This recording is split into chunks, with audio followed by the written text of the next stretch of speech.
गांव थिंपियांग। किधर है ठीक? पास में है, नजदीक है। कितने घर है? 100 का ज्यादा हो जाएगा। 100 का ज्यादा। वहाँ पढ़ाई कुछ ऐसा? पढ़ा लिखा बहुत अच्छा है। अच्छा जवान है। लोग भी पढ़ा लिखा लोग है। ठीक है।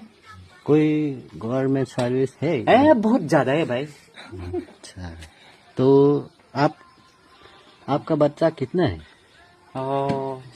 4 आदमी था। 4 आदमी था। बहुत सर्विस किया है सर। सर्विस। 2 आदमी तो है फिर आर्मी।